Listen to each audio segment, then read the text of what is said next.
An Englishman's home is his castle. It's all yours. Okay. Thank you very much. Thank you. Right, good evening, everybody. Thank you for inviting me back to Burntwood. Like everybody else, I've gone through sort of 2.5 years of not giving talks. Suddenly, everything is getting started again. The funny thing for me is, of course, I've come along and I find myself giving a talk that perhaps I last gave 2.5 years ago. So it's quite a struggle to remember them and get back into the stream. Right, tonight's talk is this thing called an Englishman's home is his castle. And it starts with a picture of me and my sister playing with our Baco building set. It's not really me and my sister playing with our Baco building set, it's the cover of the box of the Baco building set. But you can see we're actually sitting on the instruction book. And in the instruction book, it told you that with your Baco building set, you could build a house, you can see, but you could build a railway station or a hospital or a farmyard or a railway station or an airport control tower, you know, anything you like. But whatever you built with it tended to look like a 1930s semi-detached house because the parts in the kit were so restrictive in the way you could use them, they always ended up looking like the same thing. Now, children are very critical of their toys, aren't they? And so on. And I didn't live in a house that looked like the Baco house. I lived in a 1920s terraced house instead of London. I didn't live in anything like that. But it made me start looking at houses at an early age and develop quite a nosy interest in people's houses. So when I came to the Black Country in 1962, as an 18-year-old, I was fascinated because there was a whole new world of buildings and particularly houses, slightly different to what I was used to in London. So with my very first slide film that I actually took when I came to the Black Country, I had this picture here, not of Dudley Castle, but of the red brick houses. I was a Londoner, I was used to sort of yellowy grey kind of brick. So to see all this massive red brick that seemed to glow in the sunshine was really something different. I did take pictures, really just ordinary domestic architecture, and that's what forms the backbone of the subject tonight. On that same film, I took this row of cottages near Burntree Island, right in the centre of the Black Country. And it was one of a series of 4 terraces, right behind each other, all opening straight onto the street. They weren't back-to-back houses, but they had no front gardens. They had no real back gardens. They had sort of communal allotments at either end of the 4 blocks. And they had big colliers' houses that belonged to the person who owned the colliery interest nearby. So there am I photographing back in 1962. And when I went back 6 weeks later, they'd gone.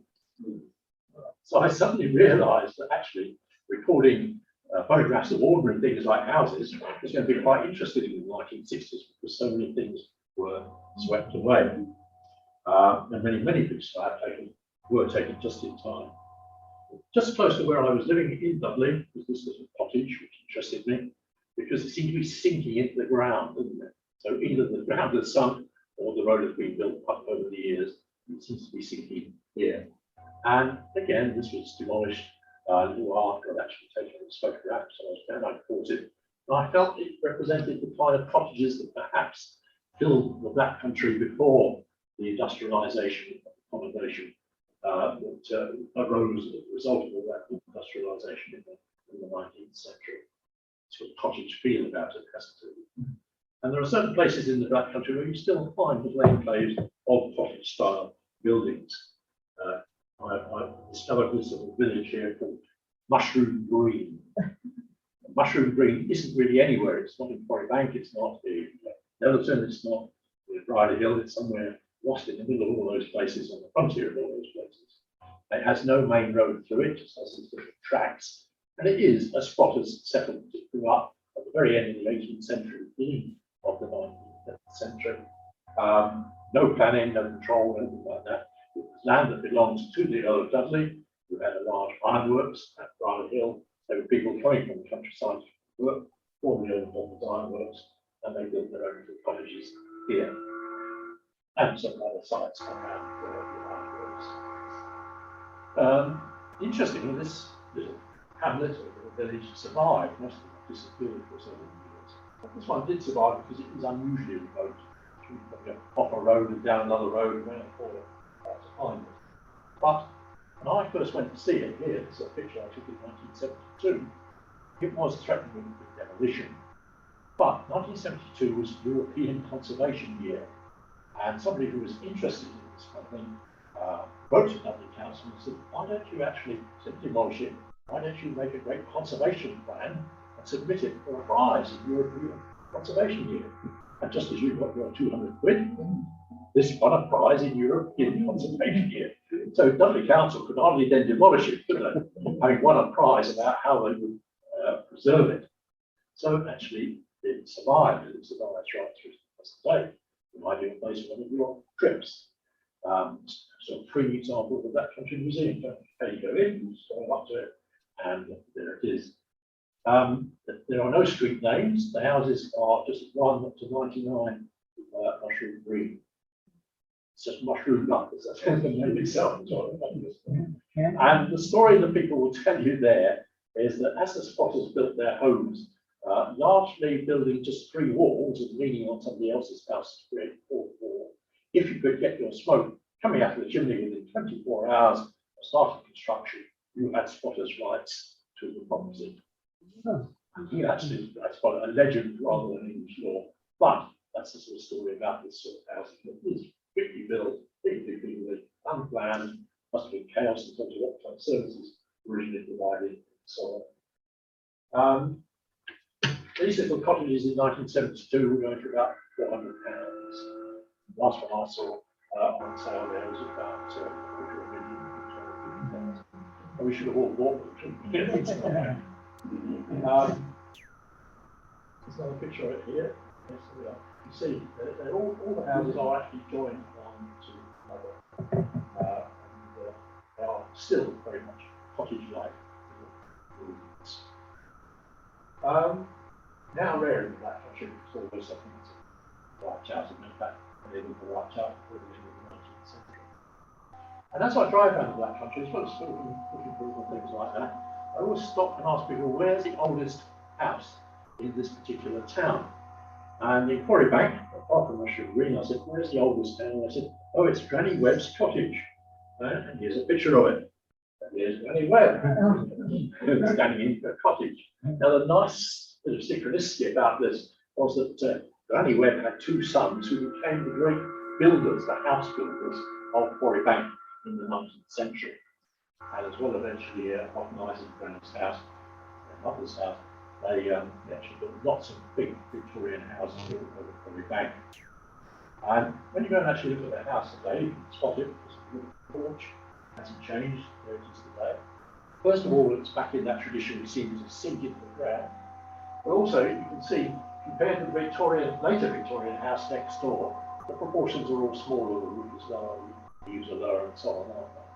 And it's that sort of early housing from the first half of the 19th century that was largely obliterated by the larger, grander houses of the later 19th century, which replaced them and made them quite rare now. Well, that's all we're talking about. We're talking about simple domestic dwellings like that. And the idea of squatters' houses or early houses, pre-industrial times, is represented in the Black Country Museum by this little cottage. It's Hot, this is called. And that again was a squatter's cottage on a little hamlet on the Cosley-Bilston border. It came from somewhere within that sea. Quite where it is within that sea, it was taken brick by brick from there back to the museum, constructed there.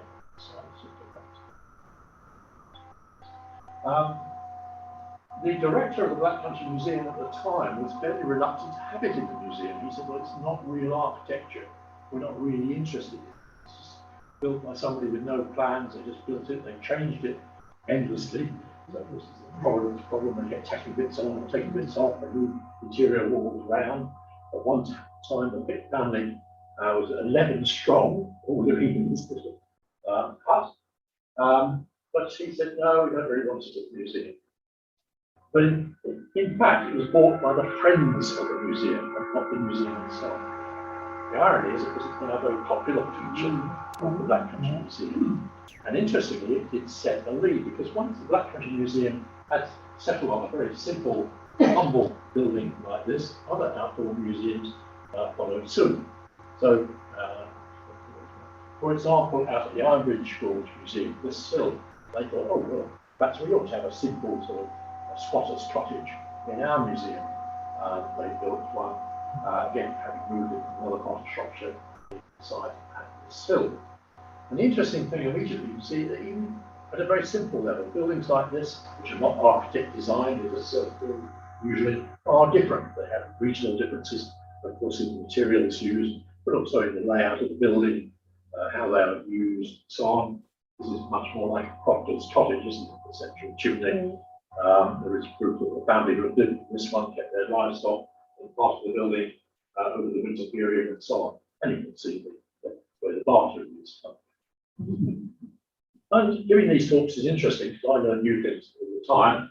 I was commenting on the fact that you can see the bathroom in this particular photograph. And at the end of one talk, a lady came up to me and said, well, that was interesting, that shot of the bathroom. Said, we used to have a bath like that. And we used to have a bath every Friday, me and my brother, whether we needed it or not. We had to share the water in the bath. They got the fire downstairs, and I bathed in the deep end. How do you have a deep end in a tin bath? She said, oh, we must put a brick under one end so all the water flowed down towards my end. So you learn something new all the time, and it's always more social history than architectural history or economic history. This is just sort of history of everyday people's lives and in their homes. The kind of thing of getting a house as modest as this really took off. And over in the Isle of Man, the Manx government found they've got a whole village of such buildings, a village called Craignish, over on the west coast of the Isle of Man. And they had been crofters really who lived there because they lived at fairly subsistence level. They had fairly means of agriculture going locally, and during the season they also loved their boats to a mile from the village down to the nearest point on the sea, fishing. But it had become sort of semi-derelict and abandoned by the late 1970s, early 1980s, just as Black Country Museum was really establishing an interest in such things. And the Manx government invited the director of the Black Country Museum to go over there, go look at the village, and advise them on what to do with it. He said, build a wall around it and charge people to go in. Yeah. But the Manx government did not do that. There is no wall around it. You just get a bus to the nearest point, walk down the little lane, past this cottage where the warden resides. And he uses a little A4 sheet which tells you how to find your way around the village, looking at the field systems and the walls and everything else. So it's a free open air museum without any pretensions to something like that Country Museum. But it has preserved these ordinary cottages that once people overlooked. And if you like looking at little simple homes like these, then probably the best collection in all in the British Isles is here at Cultra, just outside Belfast. Sometimes it's called the Ulster Boat Museum. Well worth the trip over to Northern Ireland to see, because it's a vast site, about 4 times the size of the Black Country Museum. And it has brought buildings from all over Ireland, not just from Northern Ireland, but buildings from all over Ireland. And again, because they're all in one single museum, you can see local differences about the way they're thatched or the way they're used or the way they're laid out, and so on. And with these museums, they're often occupied in the building, who's spinning or moving or whatever it is, and they can tell you about it. So it is good to go and see a whole collection of such things. Now, while we're on the subject of sort of mean, humble buildings, what about, of course, the prefab? Now, here we are at the Museum of Bromsgrove, it's the Ravenscroft Museum of Buildings, and again, in the early 1980s, a member of the trustees of that museum said to his fellow trustees, why don't we build a prefab? Building is busy knocking it down, they would give us one, we could put it up here in the museum. And his fellow trustees said, oh, no, we're a museum of distinguished architecture, of proper buildings. We don't want to be sort of prefab. We're full of guild halls and gardens, windmills, things like that. That's what people pay to come and see. Anyway, he persevered and he eventually, because it was free, persuaded the other trustees to erect a Birmingham prefab in the museum. And that is actually a colour postcard they actually sell at the museum shop. And at the time of buying that photograph, the lady in the shop said, that is our best-selling postcard. What an irony, the story of the fact that the museum was fairly reluctant to include a prefab in its collection. Turns out to be the exhibit that is most popular. Other than the special. Yes, they're they are asbestos mixed with cement. And the same with the roof of the security cases. And it's an art on fire. So what kind of prefab it is. Because it's about 17 different types of prefab and some minority ones as well. 17 major designs, and that's an art on fire, which is asbestos.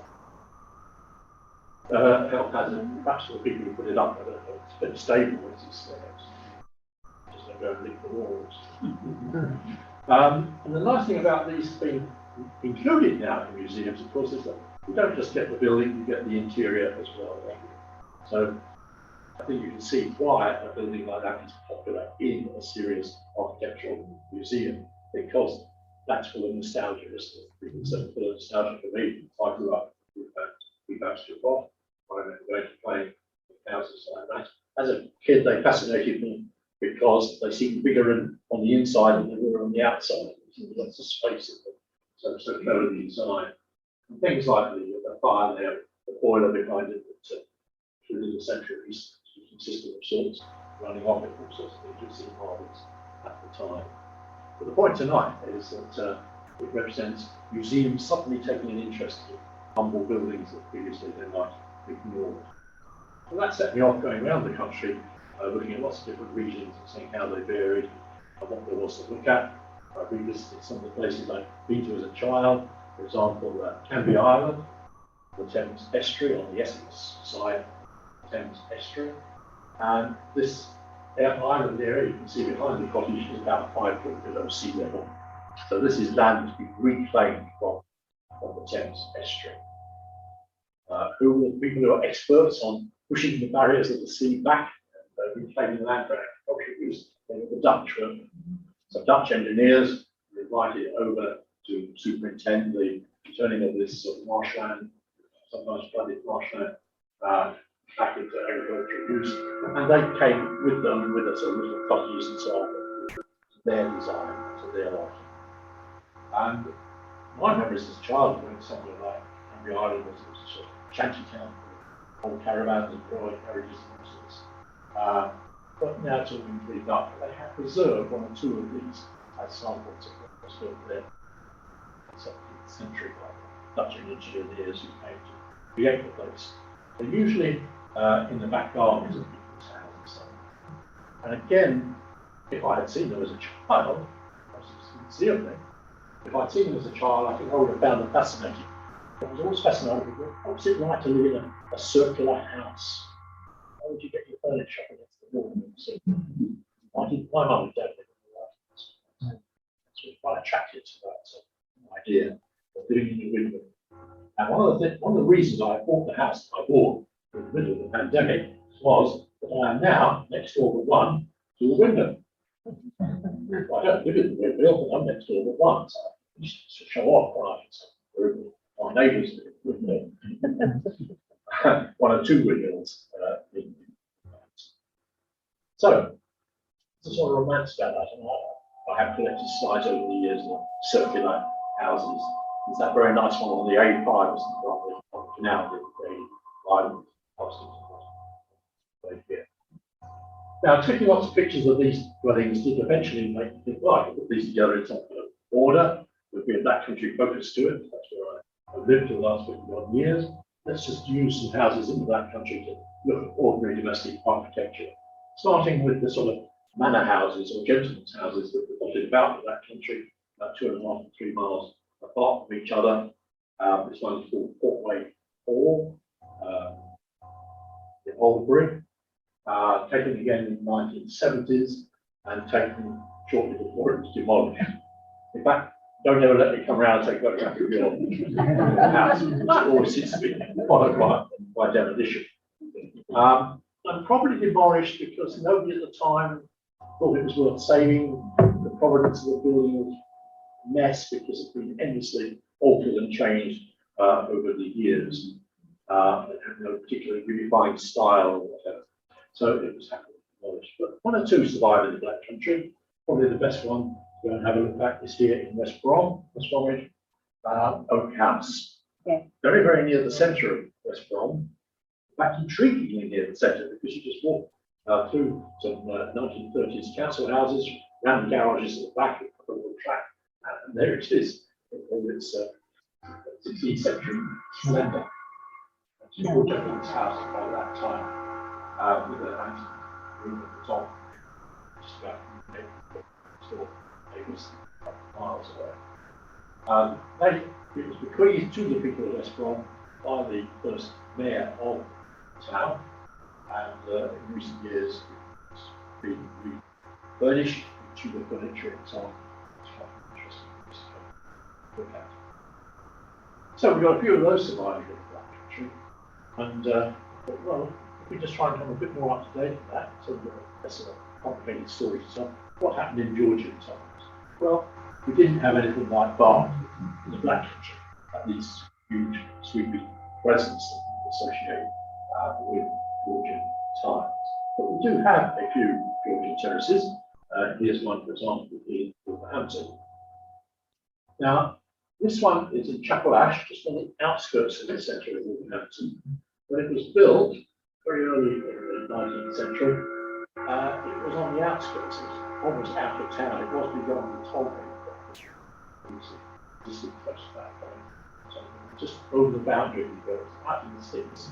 It was less than a quarter of a mile from the centre of Wolverhampton. By the 1960s, these houses were fairly derelict or run down.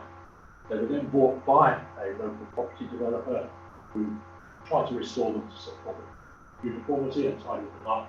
They now look very smart and now they're a conservation area. But the reason when you travel around the Black Country you don't tend to find many Georgian houses is that they were on the fringe of the original town and therefore they've disappeared, haven't they, under ring roads, car parks, retail parks and so on. And they're just too close to the town centre to have managed to survive all those changes in fairly recent times. But the interest shown in these led other people to sort of spruce up their terraces of such houses and claim conservation area status just around the corner from those. And there's main A41 out of Wolverhampton, road off to Wales, Telford Road. We have another terrace there. Victorian houses, but they're actually in the Georgian style, aren't they? And the thing about houses of this period, of course, is the symmetry of them. The classical geometry imposed on the design of their frontage. Of course, shows over the porch is there. The exaggeration of the use of the vertical, everything is more vertical, is horizontal in the design of the house, which is nice and simple, straightforward. In a conservation area like that, the uniformity has been preserved